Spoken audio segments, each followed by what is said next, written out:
A member of Parliament for Ningo Pram, Sam George, says the NDC will recapture most of the seats occupied by defeated NPP candidates. He argues that even though the exit of some of the NPP MPs would affect parliamentary work, the NDC are fielding candidates with equal competences. He was reacting to the loss of over 40 MPs from the NPP who lost their seats in the party's parliamentary primaries. Indication of how challenging the democratic process of primaries has become. It's sad that we've lost such a huge number.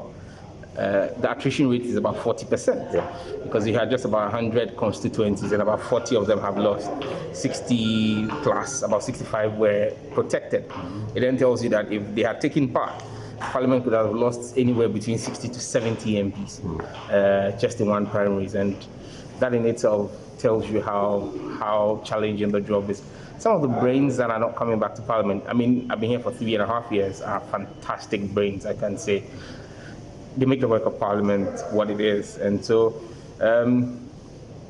it depends on the quality that's coming. However, it really doesn't matter much, because the quality or none that will come from the NPP in the general elections will not make it to the next Parliament, because I mean, in those seats, the NDC is going to win those seats, and so we are not really perturbed about who is replacing who. Most of those seats, I'm not saying all the 40 will fall to the NDC, but a good number of those will fall to the NDC, and I mean, quite a number of those who were ring-fenced will also fall to the NDC. They were ring-fenced because they were not sure they would even survive in their own party primaries, how much more the general elections. So, I mean, we're in a good place as the NDC. But as a member of Parliament, I mean, it's sad to see some fine brains leave Parliament like that.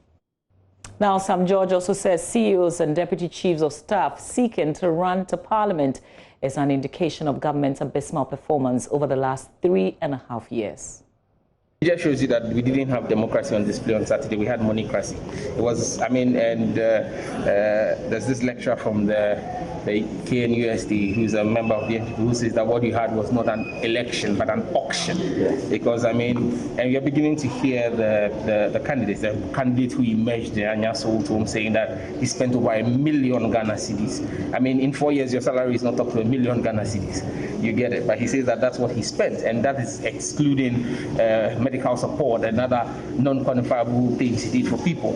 You know, so clearly you realize that what we have seen with the influx of people from the executive trying to get a foothold in the legislature is two-pronged. One, they have access to money. These are people who 3.5 years ago, 4 years ago, could not even afford to fuel their own cars. Many of them could not even pay filing fees. And today they are able to distribute and share dollars. Where did they make that money from? How much is their salary? Okay, that points you to the corruption, endemic corruption in this administration. The second point that you need to also understand is the fact that you have a system where people in the executive have no confidence that the executive is going to retain power. And so for political safety and survival, they want to get a foothold in Parliament so that whether their party loses or wins, they are still politically active. If CEOs and presidential staffers and chief of staffs, deputy chiefs of staff, the two deputy chiefs of staff have gone to find a parliamentary foothold, it tells you that they do not see the fortunes and the future of the Akufo-Addo administration. And that should be a signal to the Ghanaian people that even those within the boat, when those in the boat start jumping ship, the rest of us who are following should know that we need to jump ship. This Akufo-Addo ship is sinking, and sinking fast.